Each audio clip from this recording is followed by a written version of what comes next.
Welcome to episode 332 of the Brainy Business, Understanding the Psychology of Why People Buy. Today's episode is all about motivation and getting things done with Ayelet Fishbach. Ready? Let's get started. You are listening to the Brainy Business Podcast, where we dig into the psychology of why people buy and help you incorporate behavioral economics into your business, making it more brain-friendly. Now here's your host, Melina Palmer.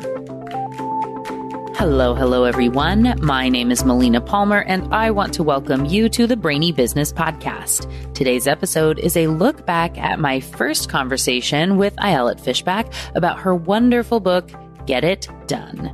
This episode, which originally aired on January 7th, 2022, rose to instant success to become the most downloaded episode of that entire year and going on to hit the third most downloaded episode of the first 5 years of the show, which I went over and talked about earlier this year. And considering episodes 1 and 2 are the top two most downloaded and have been since, well, day one, this really is your favorite modern episode of the podcast, which is pretty cool. And I'm glad I had an opportunity to refresh it for you today. Now, why am I doing that, you may ask?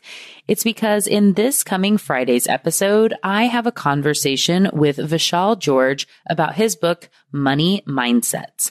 He references Ayelet's work in motivation science and decision-making research in the book, and we talk about her directly in the episode, so it felt like the perfect time to refresh this one for you today. With that in mind, as you listen to the episode today, think about any and all the goals you have, of course, but also specifically, I want you to think about your goals around money and financial stability. Perhaps these are goals for your business if you're an entrepreneur or a business owner. Perhaps these are goals for your personal finances, a desire to be debt-free, mortgage-free, to pay off that student loan, to buy a house, to travel more, whatever you care about. Keep it in mind as you think about your motivation and goals in this conversation with Ayelet today. She's awesome. I'm confident you're going to love the conversation.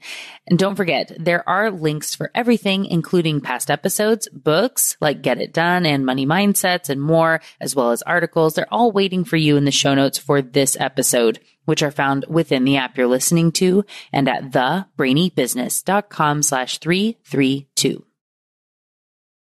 All right, let's talk about how to get it done. Ayelet Fishbach, welcome to the Brainy Business Podcast.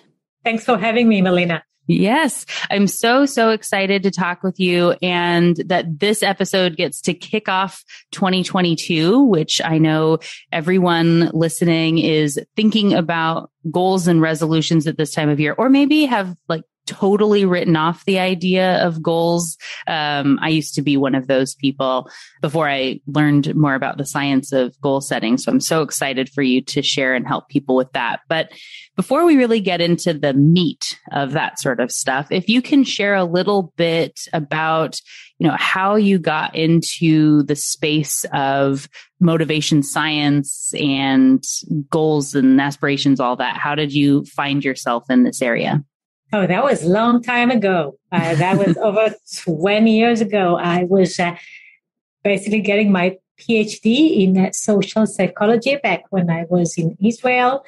And I got interested in motivation, except that it wasn't really a topic in social psychology and behavioral economics. Very few people knew that this thing even existed. And most of their research on motivation was more clinical, was more thinking about how to address problems and not how healthy people motivate themselves.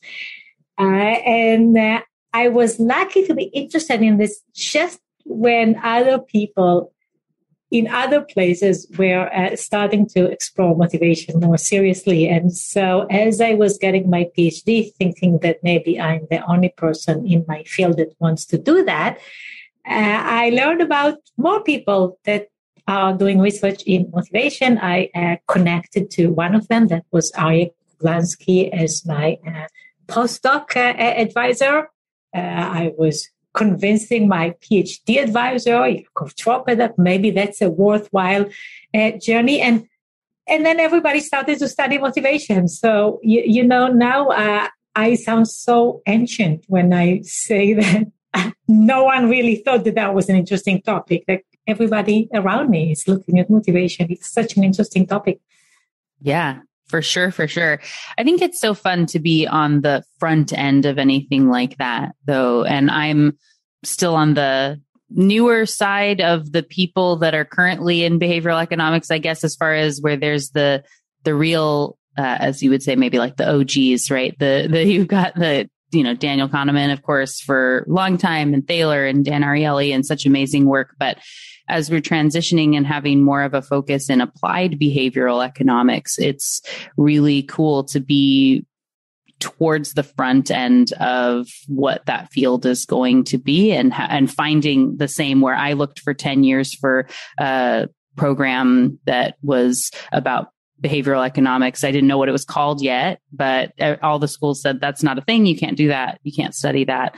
And so, then finding it and finding other people like me that had similar struggles from around the world is a really amazing camaraderie, I think, that comes out of that. I agree. And, we often talk about the power of the situation and how much your circumstances influence what you achieve in life. And I think that maybe we were just lucky to have the situation supporting us in such way that your personal interests somehow fit what people are starting to be interested in around you. So lucky having a place, being in a place where other people are interested in what you are doing is something that I was very fortunate to have. Yeah. So I guess taking a step back to some of your original motivation research, whether it's actually what your dissertation was about or some, research you did early on in that point, is there anything in particular that you're able to share of what was kind of a big question that you were interested in answering or anything like that? Yes. So I started with self-control. And the question that was on my mind was how people respond when they learn that there is an upcoming problem, that there is a temptation that's not here right now, but that it's coming. That when I will go to the party, I will be tempted to have too many drinks. When I need to study for the exam, I will have too many friends suggesting that I will do too many other things. When I'm going to a dinner party, the food is going to be amazing and it will be hard to resist. And I was wondering whether having this knowledge makes people more prepared. That is, whether self-control is elicited by knowing that there is a temptation, that it's coming. I was thinking about it somewhat like inoculation, okay, that you have the taste of it, you anticipate it, and that makes you ready. The alternative, of course, is that when you tell people that there are temptations all around them, then they are going to be more tempted. Okay? When I remind you about the amazing dinner over your Christmas party, you will want to eat more, no less. And so we tested that. That became my PhD dissertation, showing that the intuition by which anticipating temptation makes people better at self-control, makes them better able to counteract these temptations, is correct. We found that, for example, when we tell people that the medical checkup is going to be unpleasant, they prepare and they are more able to do it. It's like telling someone that a piece of furniture is going to be heavy. They are prepared to lift it. They approach it with more force. And so that was cool. And, again, that was in the days when I had to justify why I studied motivation. And, people were telling me that this is not motivation, this is attitude. And I had to insist, no, this is like people trying to motivate themselves. It's not just their attitude. Yeah, that's very interesting. And, a really important point, especially so as you're in early research, now we look back on these things and you say, well, of course, right? Of course, that's how that that works. And it's because of people like you doing that research to help us to know that. We've all, evolved to be learning that now over the last 20 years or whatever it was you said when you got your PhD. And so that's a foundational piece in a lot of what we've been learning. But at the time, having to say, no, this is important. This is different. This is something to know. And what that helps us to know about our own goals is, you may feel like, you want an ostrich effect or something, right? Like I don't need to know what's ahead of me. I just need to be as optimistic as possible. And I'll cross those bridges when I come to them. But thinking through the problems, if I'm understanding what you're saying here, and knowing what those obstacles are going to be so you can create a plan is actually much more valuable to keep yourself motivated and on track. Yes. And the alternative is to just fantasize about your amazing outcomes. Okay, so just fantasizing, getting a degree or having the body that you want to have, or meeting the person that you plan to meet. And these fantasies are less effective than thinking about where you want to be and what is the obstacle, what is going to stand in the way of getting there. I also want to say something about your intuition that when you hear it, you have this, I kind of knew that response. And I often do this exercise with my students when I give them two opposite intuitions. And it turned out that before you know which one is right, they are both plausible. So I present to my students statements such as opposites attract, sounds right. And then they say, yeah, that sounds right, but it's wrong. Okay, opposites don't attract. It's actually the opposite. We tend to date people that are quite similar to us. So I present statements such as to ensure that the behavior is learned, you need to enforce it every time the person behaves in a certain way. And people say, yeah, like consistent reinforcement is great, but then they're wrong. This is not the right intuition, actually. Intermittent reinforcement. Rewarding a behavior only sometimes works. So beware with your intuition. Totally. Yeah. No, great. Thank you for that point.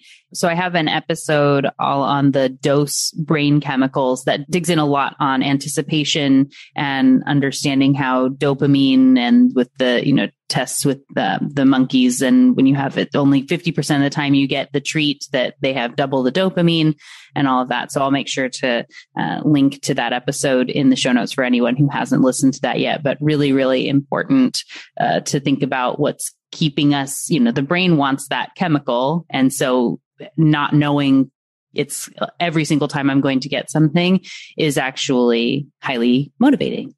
Yeah, and to say that, I remember now you did write about uncertain incentives in the context of marketing, and how exciting it is to win something that you didn't expect.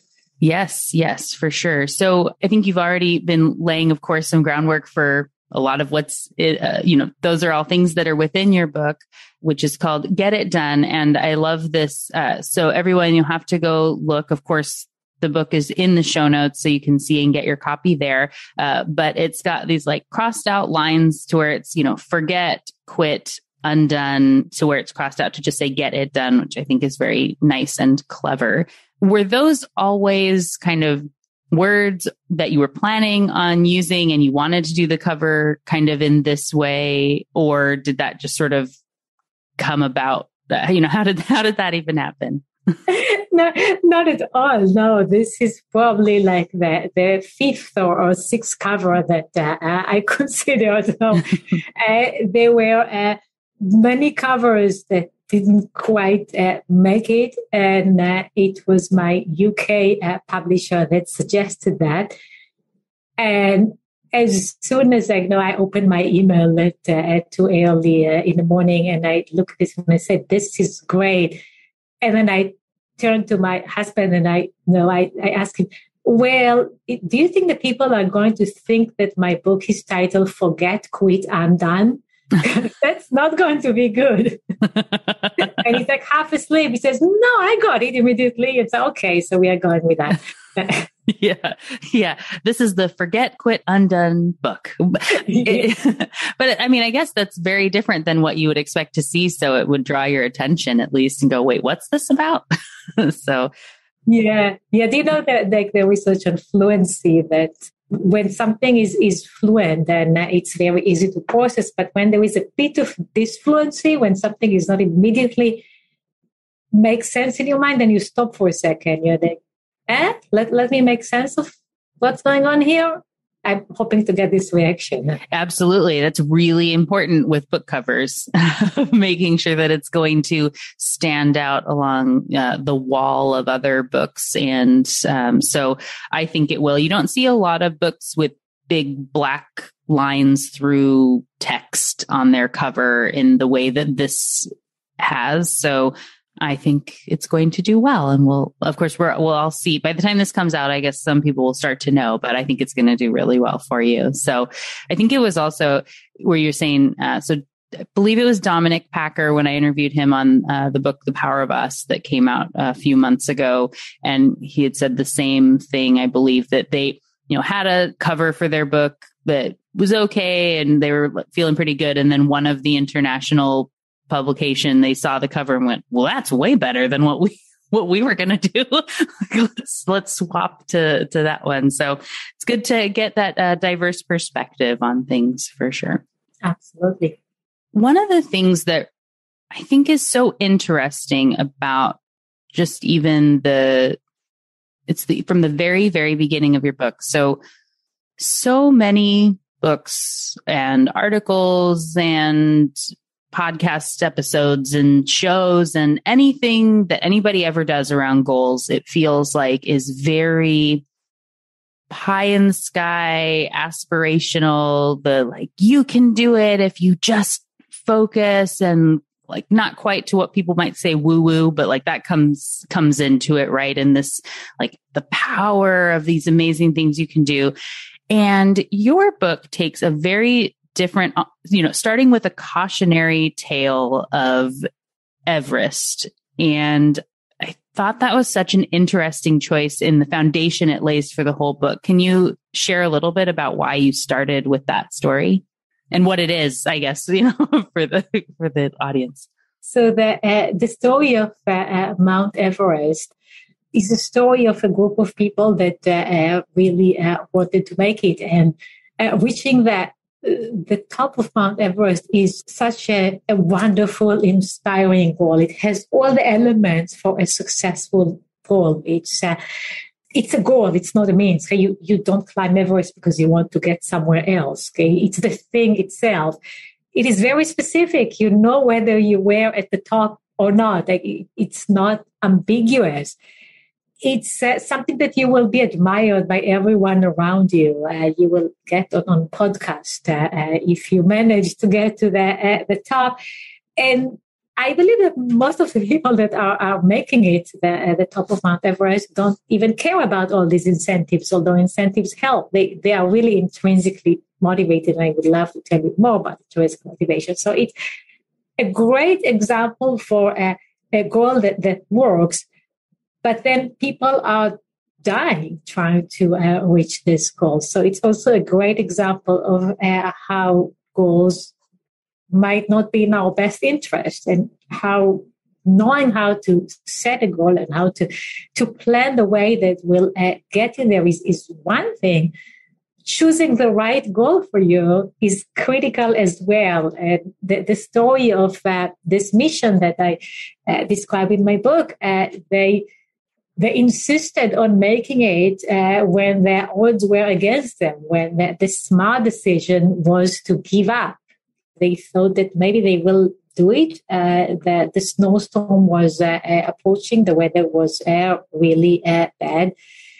And many of them, unfortunately, didn't make it. We still have every year people that die, usually actually on the way down. So they reach their goal, but it's really hard to come down off the mountain. And so have a healthy relationship with your goals. Okay, it's one thing to know how to set them. You should always evaluate them. Is this good for me? Right. just even like we talk about the specificity of the goal and having something that you achieved it or you didn't. And even in the, I guess, articulation or whatever it is there, to say that your goal is to reach the summit in that way. And that's, I think, the goal that most people set when they think about Everest. I want to get to the peak. And they all did. However, maybe your goal should have been to like summit and get home safely. It feels like that last part. And like you said, where you're so tired, and now that you've achieved it, your motivation is totally kind of depleted. You realize how depleted you are, where it's actually very, very dangerous to be coming down versus, of course, going up is dangerous as well. But if you're totally fatigued and you feel like you hit your goal and now it's literally all downhill from here, then that is more likely to cause accidents and problems than if their goal was to get home safely after the summit. Yes, I like that. So you can have your goal is being safe and making it back home. The problem with that goal is that I'm already at home and I'm safe before I took the flight to Nepal. So I want to make it to the summit, not me personally, but the person who does that. But there is another more important goal, which is to be healthy and stay alive.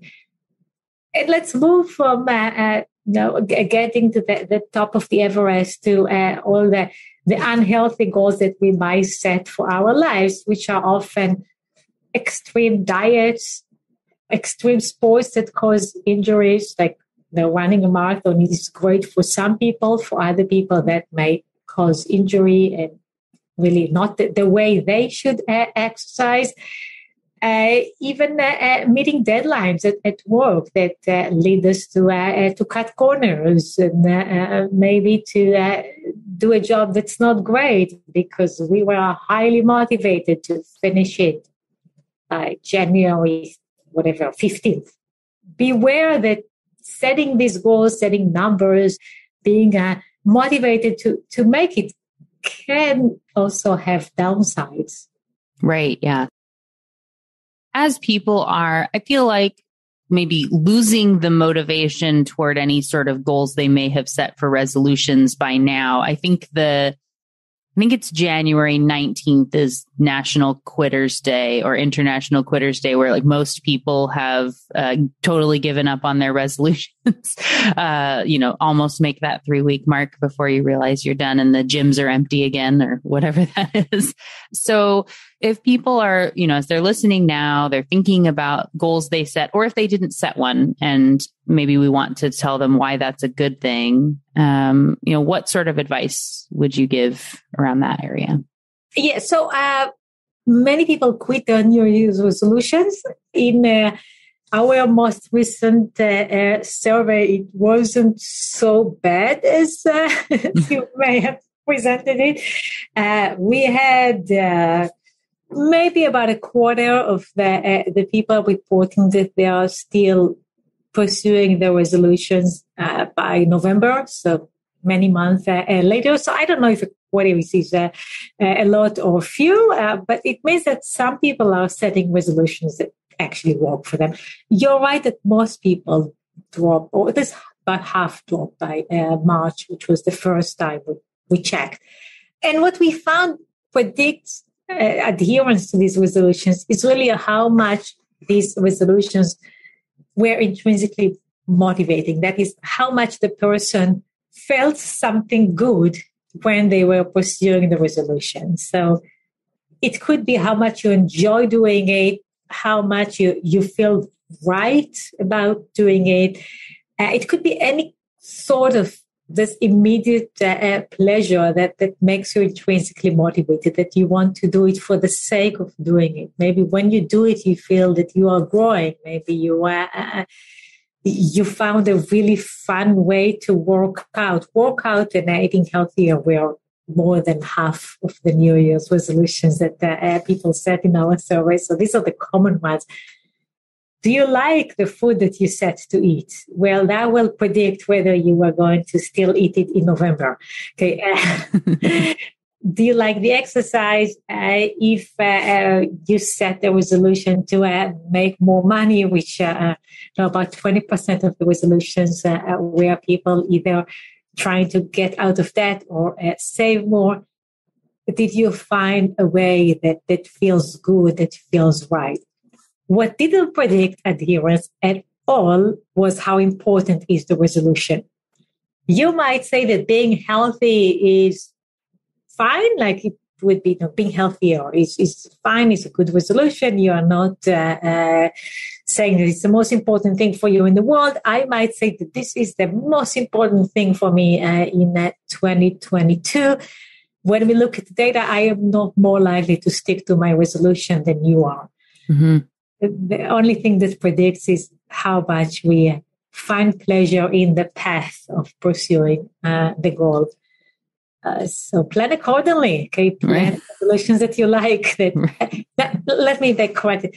No one sets a resolution to eat more ice cream next year. So, so it's not about setting a resolution based on how pleasurable it is to do.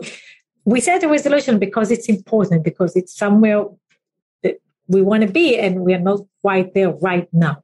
But it has to be somewhat rewarding as you do it. Okay? You have to find a path that is immediately fun and engaging. And I can talk more about the biases that prevent people from seeing that, why it's not intuitive.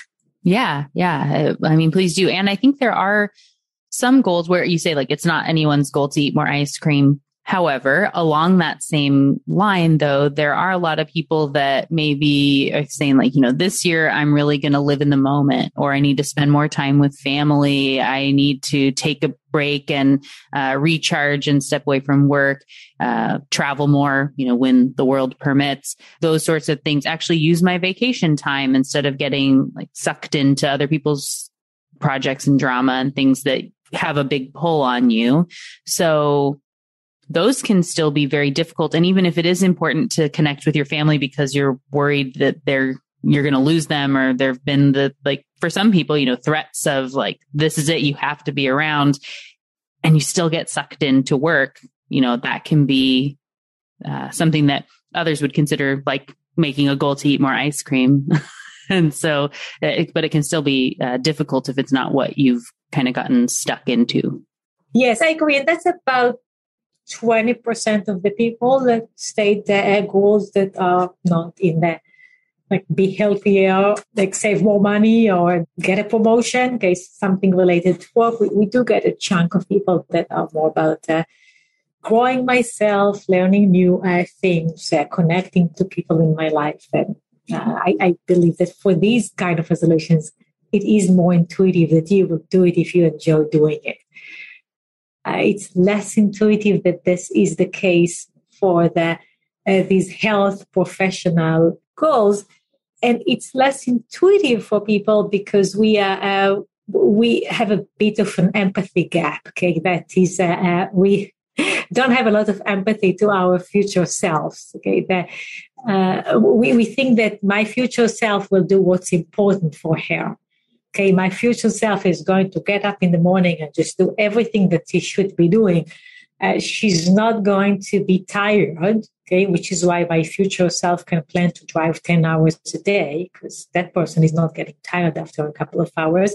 My future self will really care about doing well at work, and of course will not get annoyed with her colleagues or bored or whatever my present self feels. And this is a mistake because, of course, my future self is going to be my present self. And if I get bored or annoyed or whatever, tired today, then I will feel like that in the future. That, I think, is the number one mistake in setting your resolutions, setting it to some ideal version of yourself that is just not who you are. Right.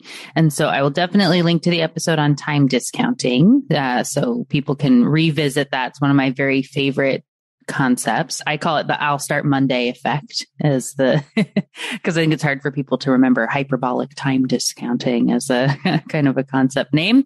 So if that's the number one mistake, what sort of advice is there to help that? What do you tell people as far as making it feel more present and, looping back to where you're talking about committing or thinking about the problems that might be in your way and kind of like setting up that plan in advance? Is there a similar type of thing that you would suggest to overcome that, the way you think about your future self?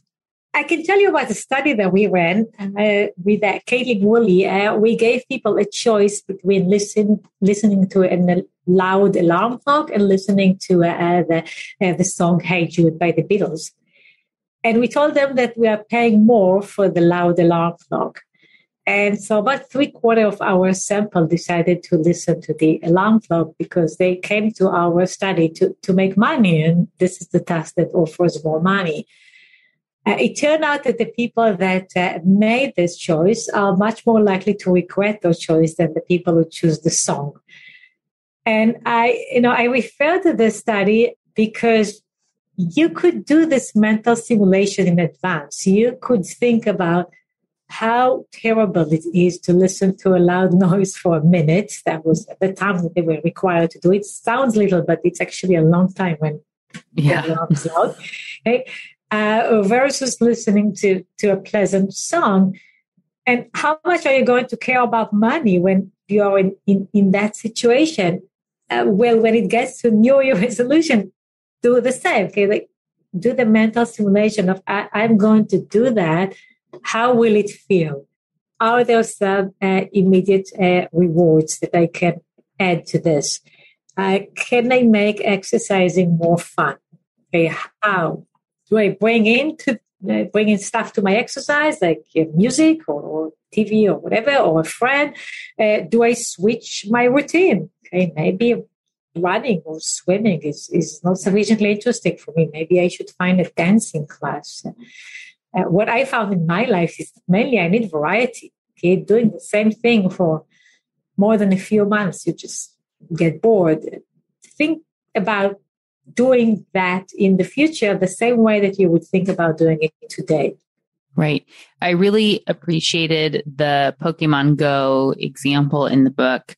And one, because my kids love Pokemon Go. So there's lots of, walking that comes in from that. But I also think it's such a good example about the problem isn't always the problem. Dan Ariely's been on the show. We talked about Shape-A and feels like you need to know your weight to lose weight, but actually knowing your weight is very demotivating for people. And so finding the scale that doesn't have to do that, what's the real problem that's needing to be solved? And so with something like Pokemon Go, getting people out and where walking, and that it's not about getting healthy. It's about catching that shiny Pokemon and like, oh man, there's a, Charmander over there with a funny hat on, which of course, like I said, I know because we do this with the kids all the time. And so, you go, oh, I have to get that special whatever it is. And it could be there's anticipation with it. You get excited. Pokemon Go, I think, does an amazing job of all this. I do these behavioral analyses episodes. I feel like I need to do one on Pokemon Go now. Resolution made. That's going to happen in 2022. But can you share a little bit about why something like that, and I know you've talked about it a little, but like why that can be really valuable for the goal achievement? So I love the Pokemon Go game as well. It's actually one of these tools that not only gets the walking, but you can also connect to other people. And so it's what we call a multi-final activity. Okay, it allows you to both get the steps, get the exercise, and also do it with other people and talk to other people and connect to your child over walking around the neighborhood or walking in a new place that you go to. We had the experience of going to a new city and what kind of shiny Pokemons are there. So my son was excited and we got to see the city. And what it does is basically bringing immediate rewards, making it intrinsically motivating. You want to go on the walk because you want to go on the walk. There is really not so much beyond doing that you are motivated to do. And this is when we see motivation increasing, okay, when you're doing the thing. Now, in the book, I talk about making your activities rewarding at the moment so that you're excited to do this. Also, with exercising, we often see people setting avoidance goals, which are the worst when we think about long term. So when people say that their New Year resolution is not to be a couch potato, okay, is not to do something, we don't think that they are going to be successful, because when you're trying to avoid something, the act of trying to avoid it brings it to mind, right? And Pokemon Go is the opposite, okay? Think about it. One side of the scale is don't be a couch potato. The other one is let's catch Pokemons. And catching Pokemons is an approach goal. It's exciting. It's a game. These avoidance goals from don't drink, don't smoke, don't eat, don't think about your ex. We know that they will fail, because just thinking about this goal brings to mind the thing that you're not supposed to do. Right. So how would you recommend someone reframe if they have set themselves an avoidance goal, the don't drink, don't eat badly, don't, be a couch potato? How might they reframe that in a better way to be more productive and more likely to stick to it? So the problem with avoidance goals is that first, they're not exciting. And second, they bring to mind the thing that you're trying to avoid. Okay? It's like Wagner's classic study by now, don't think about white bears. Everybody's thinking about white bears. The way to get people to follow goals over time. By the way, avoidance goals seem urgent, so they're not bad if you need to do something immediately. Okay, so, if I want you to nowadays to avoid large crowds immediately, okay, starting now, then avoid large crowds. Okay, don't go to the mall. They are not good in the long run. Okay, so when we talk about stamina, when we talk about doing something over time, then avoidance goals don't work. And so you need to think about what should I do so that I don't do the thing that I don't want to do. Okay, like what should I think about that is helpful for me? Okay, not what food I should avoid, but what food I should eat. Okay, so the goal to have a healthy snacks is much better than a goal to avoid junk food. Any way that you can frame it in terms of what does it mean that you do is better than what should you not do. Dieting goals are so hard. Right. So if we if we go step by step, and you've already shared some of these. So if we were to say, if someone had their goal set to be stop eating junk food, and they are then to change it to be eat more healthy snacks, but then we're missing some definitely like measurability in there, and that kind of intrinsic motivation is missing. And so it could be eat carrots every day, and then they may think that, and I should say, because eat healthy carrots every day, I want to be eating these nutritious snacks every day. But there's a problem with that too, right? Of combining too much into what we're thinking we want to be moving toward. Setting the goal to eat healthy food is actually like a goal that works for people in general. The mistake there is when we think about healthy goal as not tasty. And this is a problem in our culture. It's something that we learn from early age. Like we found that when we tell 3-year-old kids that food is good for them, they conclude that it's not tasty. Okay, they conclude that healthy food is not tasty, and they learn it very early on in their lives. When you look at how in this culture we think about food, how we talk about food, when you read menus in restaurants, the healthy food is often not described as tasty. We use words such as crunchy and flavorful for unhealthy food, but crunchy and flavorful can apply to many vegetables. Okay? Right. It's how you prepare them.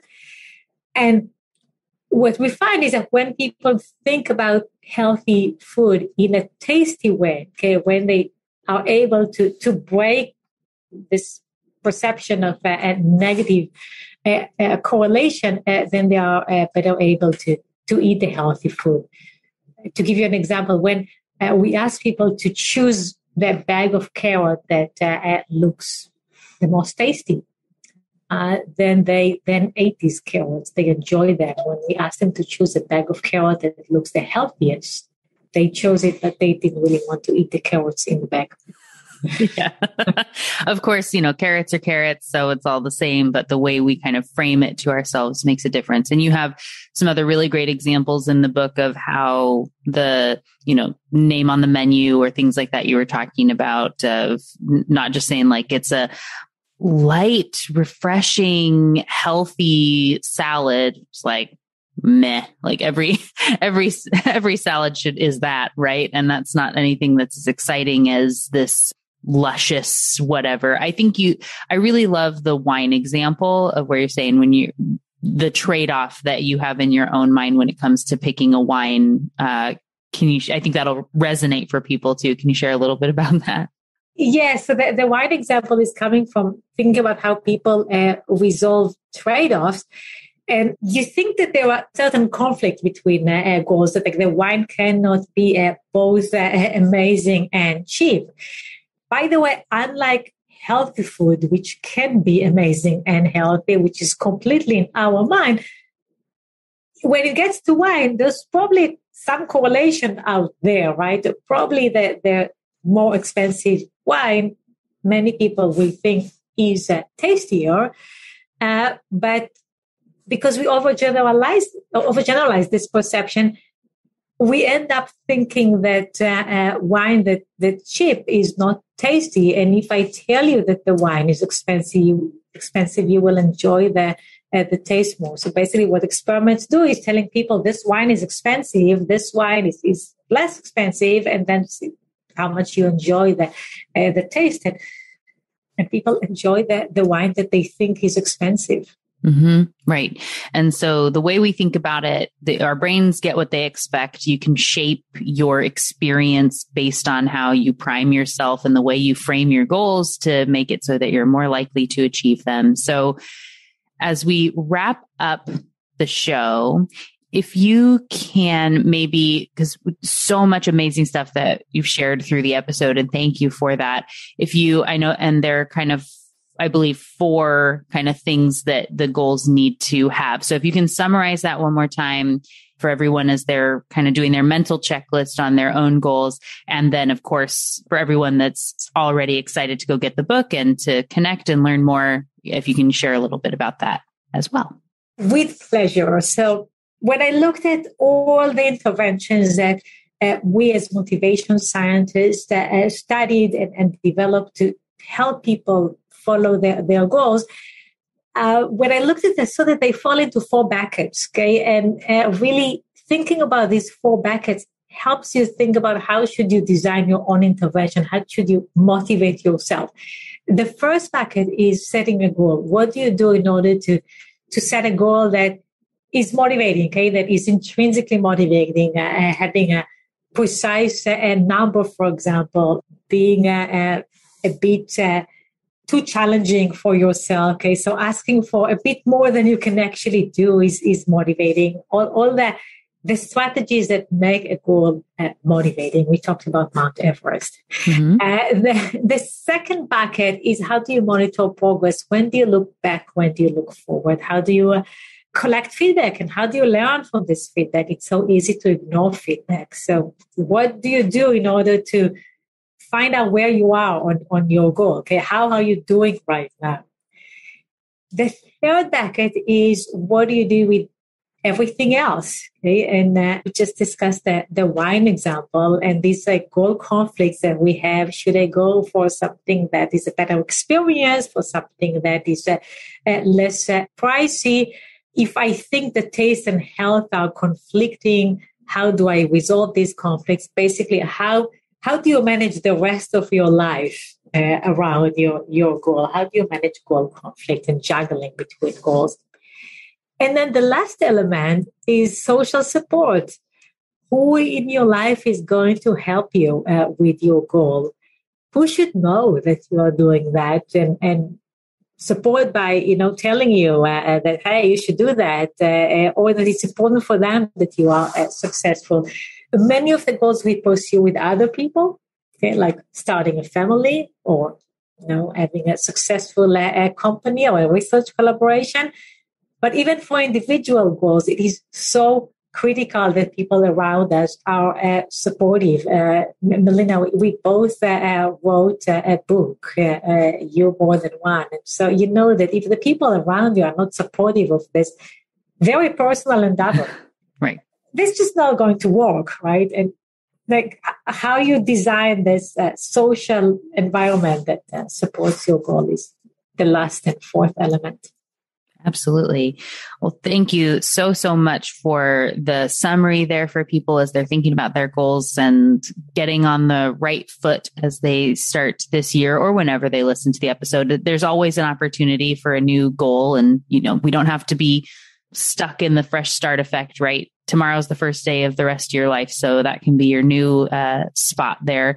And for everyone who now is ready to get the book, like I said, we'll link to it in the show notes, but what's the best way for them to get that? And if they want to connect with you, I always encourage people to, if someone's on Twitter, go share and say how much you love the book and how it's helped you and what you learned from it. Let people know, because writing books, it's a hard thing to do. And I don't think I've ever met an author that doesn't want to hear that their book resonated with somebody.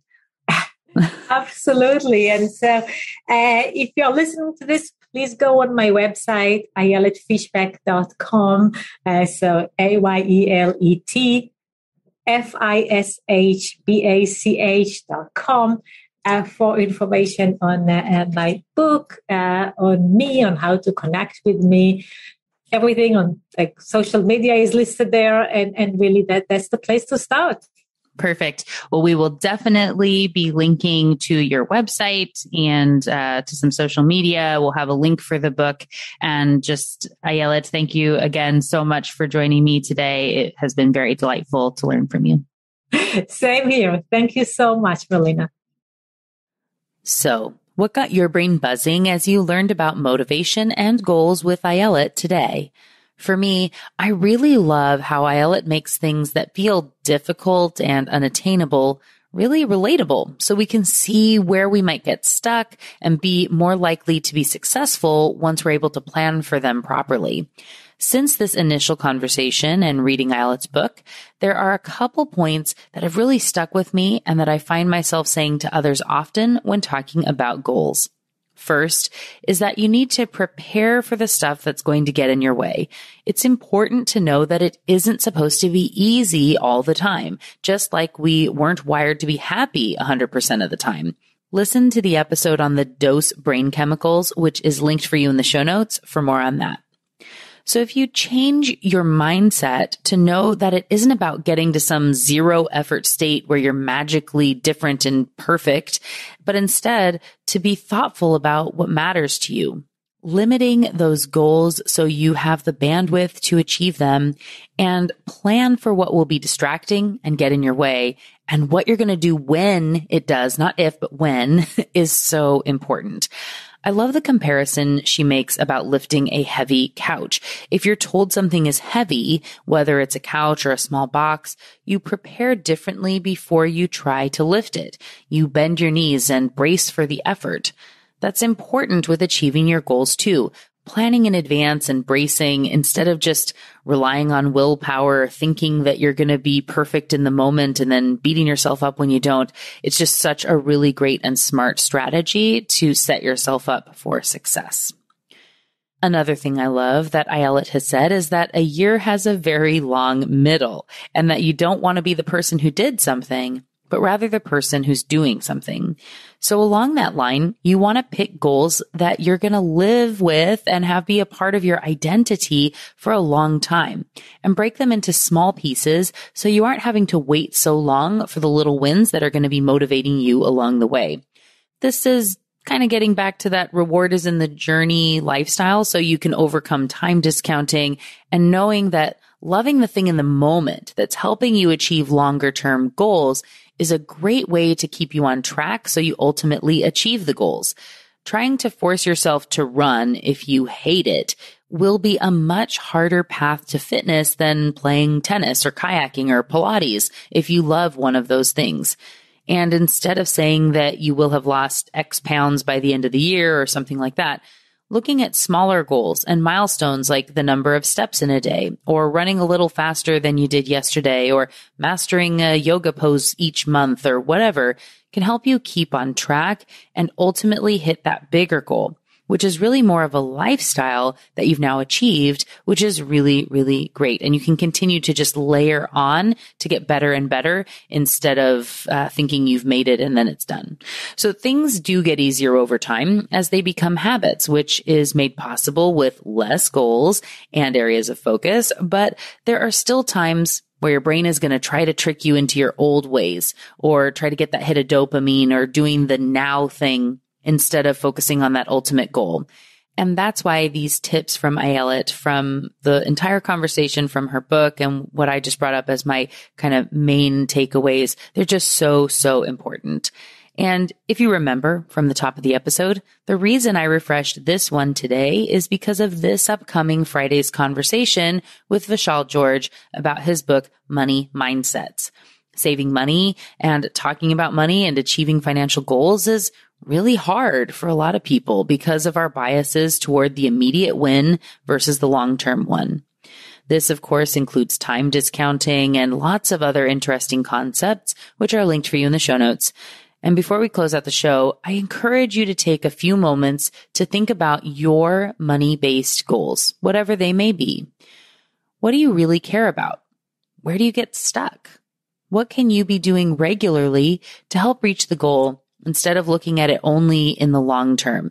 Things like planning for retirement are really hard because that's so far away and we don't realize the little changes or choices we make today and the impact that they can be having on us. So being more thoughtful is really important there, which is again why I refreshed this episode with Ayelet today. Friday's conversation with Vishal has some great thoughts about this, of course, and knowing what you care about and where you might want to focus in advance can help you get even more out of that conversation and his insights when you listen to that episode. If you aren't yet subscribed to the Brainy Business Podcast, now is a great time to do so to ensure you never miss an episode, including that one.